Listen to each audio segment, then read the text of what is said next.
మీలాంటి ఉడత బెదిరింపులకి 100 మంది కట్టప్పలు వచ్చిన పవన్ కళ్యాణ్ గారు కానీ సనాతన ధర్మాన్ని కానీ టచ్ చేయలేరు. అది గుర్తుపెట్టుకోవాలి. ఇతర మతాలను ముఖ్యంగా చెప్తున్నాం, ఇతర మతాలను గౌరవిస్తామని పదే పదే పదే పవన్ కళ్యాణ్ గారు ప్రతి స్పీచ్లో చెప్తూనే ఉన్నాడు. పవన్ కళ్యాణ్ గారు అనర్గళంగా తెలుగు, తమిళ్, మరాఠీ, కన్నడం అన్నీ మాట్లాడగల.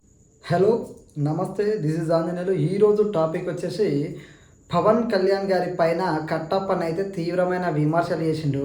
అదేవిధంగా డిఎంకే లీడర్స్ కూడా పవన్ కళ్యాణ్ గారి పైన విమర్శలు చేస్తుండ్రు. పవన్ కళ్యాణ్ గారు ఒక హిందూగా మురుగన్ సమ్మేళనంలో పాల్గొనడం తప్ప అసలు పవన్ కళ్యాణ్ గారి ప్రభావం చెన్నైలో ఆ రేంజ్లో ఉందా? పవన్ కళ్యాణ్ గారు అంటే ఎందుకు వీళ్ళు ఇంతలా భయపడుతున్నారు? వచ్చే ఎన్నికల్లో పవన్ కళ్యాణ్ గారి ప్రభావం బలంగా చెన్నైలో ఉండబోతుందా అనేది ఈరోజు మన టాపిక్లోకి వెళ్ళబోయే ముందు దయచేసి ఒక లైక్ ఇవ్వడం మర్చిపోకండి. అదేవిధంగా వీడియో పూర్తి చూసి మీ విలువైన కామెంట్ అయితే ఖచ్చితంగా తెలియజేయండి. చలో టాపిక్లోకి వెళ్దాము. సినిమాల్లోనే కట్టప్పగా నటించినటువంటి సత్యరాజు నిజ జీవితంలో కూడా కట్టప్పలాగానే ప్రవర్తిస్తాడు. పవన్ కళ్యాణ్ గారు మురుగన్ సమ్మేళనంలో పాల్గొని హిందువులందరికీ సందేశం ఇస్తే ఈ కట్టప్ప నిజ జీవితంలో కూడా కట్టప్పలాగానే ప్రవర్తిస్తాడు. ఈ కట్టప్పకు వచ్చిన నొప్పేంది అనేది మనం ఒకసారి ఆలోచన చేయాలి.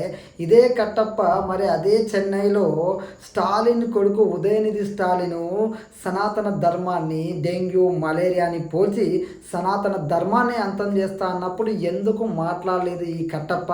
అది కూడా ఒక మతాన్ని ఈ ఇబ్బంది పెట్టడం కాదా? అది కూడా ఒక మతాన్ని అవమానించడం కాదా? అంత ఘోరంగా మాట్లాడినప్పుడు నోరు మూసుకొని కూర్చొని ఈరోజు పవన్ కళ్యాణ్ గారు ఒక హిందూ భక్తునిగా దేశంలో ఎక్కడికైనా వెళ్ళే హక్కు పవన్ కళ్యాణ్ గారికి ఉంది. ఎందుకంటే చెన్నై నుంచి ఎంతోమంది భక్తులు తిరుమల తిరుపతి దేవస్థానానికి వచ్చి వాళ్ళ భక్తి శ్రద్ధలతోటి స్వామివారిని దర్శించుకుంటారు. అదేవిధంగా వాళ్ళు హిందువులు కాబట్టి ఏదైనా హిందూ ధర్మం గురించి ఎక్కడైనా ఏ సభలో అయినా పాల్గొని మాట్లాడే హక్కు వాళ్ళకు ఉంటుంది. అదేవిధంగా మొన్న కుంభమేళా జరిగితే కోట్ల మంది హిందువులు ఉత్తరప్రదేశ్కి వెళ్ళి అక్కడ రకరకాలుగా దేవునికి సంబంధించిన భజన కార్యక్రమాల్లో కానీ దేవునికి సంబంధించిన సందేశాల్లో కానీ అనేక చోట్ల పాల్గొన్నారు.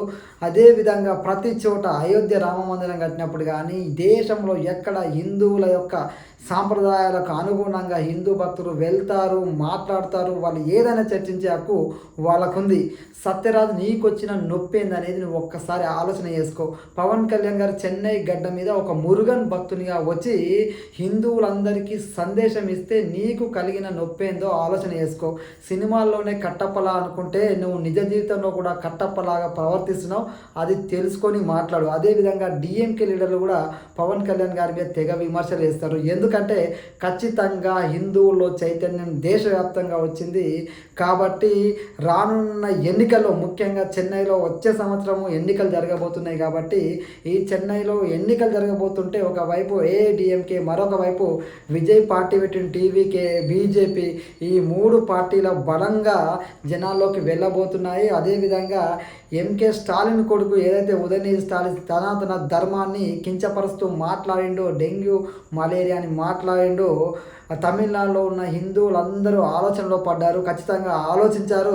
ఈ విషయాలన్నింటినీ ఓట్ల రూపంలో రేపు వీళ్ళకు బుద్ధి చెప్పబోతున్నారు. అత్యధిక టెంపుల్స్ కలిగిన ప్రాంతం కూడా చెన్నై, తమిళనాడు మన అందరికీ తెలుసు. అలాంటి తమిళ ప్రాంతంలో హిందువుల ప్రాబల్యం ఎక్కువగా ఉన్న తమిళనాడులో హిందువుల గురించి పవన్ కళ్యాణ్ గారు మాట్లాడితే ఈ యొక్క సత్యరాజ్ లాంటి వాళ్ళు, ఈ కట్టప్ప లాంటి వాళ్ళు కట్టప్పలాగా బిహేవ్ చేద్దాం అనుకుంటే ఇది సినిమా కాదు, నిజ జీవితంలో పవన్ కళ్యాణే కాదు హిందువుల గురించి మాట్లాడే, హిందువులకు అండగా నిలబడే ప్రతి ఒక్కరిని, సనాతన ధర్మాన్ని కాపాడే ప్రతి ఒక్కరికి హిందువులు అండగా ఉంటారు. అది గుర్తుపెట్టుకొని మాట్లాడితే మంచిది.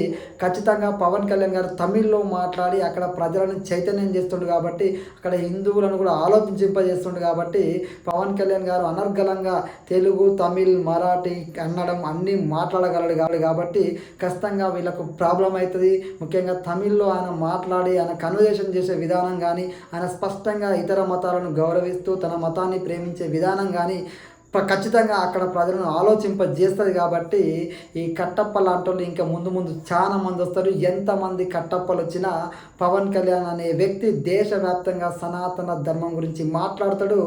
దేశవ్యాప్తంగా ఉన్న హిందువులు పవన్ కళ్యాణ్ గారిని సనాతన ధర్మ రక్షకుగా చూస్తున్నారు కాబట్టి మీలాంటి ఉడత బెదిరింపులకి 100 మంది కట్టప్పడొచ్చిన పవన్ కళ్యాణ్ గారు కానీ సనాతన ధర్మాన్ని కానీ టచ్ చేయలేరు. అది గుర్తుపెట్టుకోవాలి. డిఎంకే వస్తుందా, ఇంకా ఇలాంటి కట్టప్పలు ఎంతమంది వస్తారో రానున్న రోజులలో. ఎందుకంటే పవన్ కళ్యాణ్ గారు ఖచ్చితంగా ఒక నిబద్ధతతోటి సనాతన ధర్మ రక్షకునిగా ఆయన యొక్క అడుగులు చాలా బలంగా ఉన్నాయి. దేశవ్యాప్తంగా ఆయన ప్రభావం ఉండబోతుంది.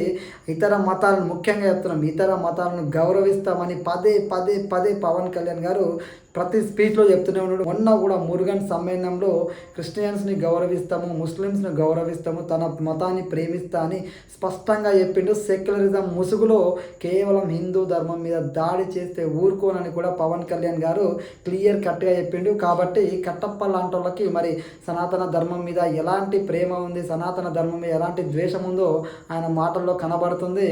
పవన్ కళ్యాణ్ గారు మీరు ఆపినా ఆపకున్నా, మీరు ఏం చేసినా ఎక్కడికైనా వెళ్ళే హక్కు ఒక భారతీయుడిగా, ఒక సనాతన ధర్మ రక్షకునిగా పవన్ కళ్యాణ్ గారికి ఉంది. దాన్ని మీరు ఏమీ చేయలేరు. గుర్తుపెట్టుకోండి. ఖబర్దార్. జై హింద్.